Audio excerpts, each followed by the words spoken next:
So hi everyone, welcome again to my page Arijit Chakraborty. আপনাদের সাথে একটা ইম্পর্টেন্ট তথ্য শেয়ার করি। দেখুন, your money is basically your piece, right? আপনার টাকা আপনার পিস। যত আপনার কাছে টাকা থাকবে আপনার পিস অফ মাইন্ড তত ভালো হবে এবং আপনি একটা দারুণ বলতে পারেন একটা সিকিউর প্ল্যাটফর্মে থাকবেন, because without money you can not do anything in today's world.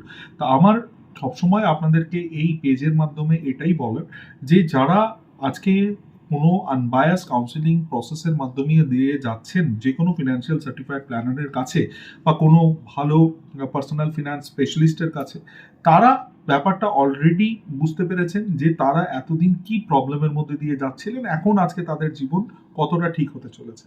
Because আমার যেটা মনে হয় আপনাদের কাছে সব থেকে ইম্পর্টেন্ট যে টাকাকে ভ্যালু দেওয়াটা খুব ইম্পর্টেন্ট, শুধু রোজগার করাটা নয়। পোস্ট আর্নিং অফ মানি আপনি সেটাকে কোথায় ইনভেস্ট করছেন সেই ক্যালকুলেশনটা আপনার কাছে থাকা দরকার।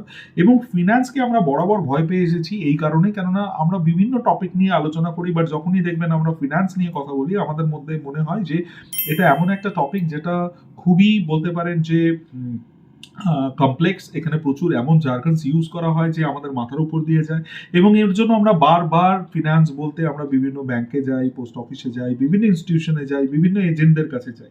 বাট আমার একটা প্রশ্ন আপনাদের কাছে থেকে যাচ্ছে, যেহেতু আমি ইট ইজ আ ডিসক্লেমার, আমি কাউকেই কোনো রকমের ছোট করবো না, প্রত্যেকে নিজের নিজের প্রফেশনে আছেন, বাট আমার মনে হয় প্রত্যেকেই একটা টার্গেট, রোলড আউট টার্গেটকে ড্রাইভ করছে। এবং যে কোনো সংস্থা যদি কোনো টার্গেট ড্রাইভ করে সে কিন্তু প্রপার কাউন্সেলিং করতে পারে না।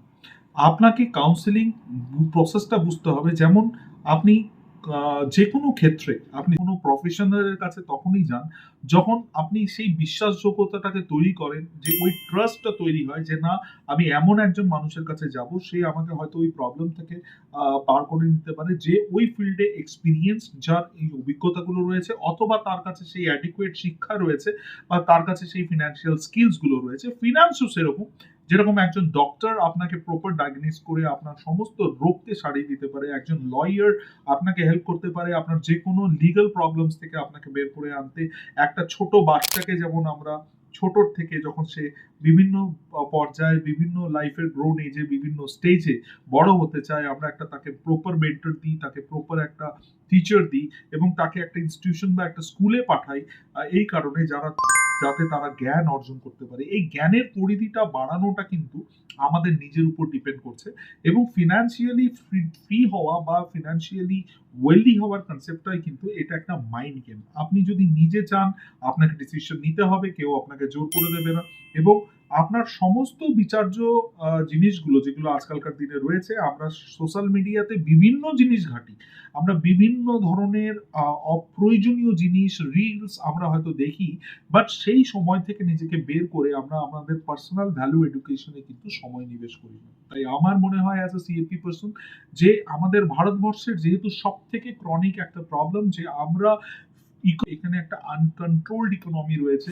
কিছু মানুষের কাছে প্রচুর টাকা, যারা আজকে দেখবেন টাকা থাকার জন্য তারা পাওয়ার কে মিসইউজও করছে। অনেক সময় তারা গরিব বা মধ্যবিত্ত স্তরের মানুষগুলো যারা খুবই কষ্ট করে রোজগার করছে, আমার মনে হয় তাদের কিন্তু প্রপার এডুকেশনাল কাউন্সিলিং হওয়া দরকার। এবং সেটাই আমার ইচ্ছে, এই পেজের মাধ্যমে প্রত্যেকটি মানুষ, প্রত্যেকটি ইকোনমি স্তরের মানুষ যাতে সঠিক ফিনান্সিয়াল গাইডেন্সটা পায়, সঠিক রোডম্যাপটা জানতে পারে। আমি আমার কাউন্সিলিং এর মাঝখানে যখনই সময় পাবো আমি স্টুডেন্টদের জন্য, আগামী আমাদের দেশের ভবিষ্যৎ প্রজন্ম, ভারতবর্ষের প্রত্যেকটি মানুষ এবং সমস্ত স্টুডেন্ট, আমাদের ইউথ, তাদেরকে আমি চেষ্টা করব মেন্টরশিপ করতে আপনাদের মাধ্যমে, এই মিডিয়ার মাধ্যমে।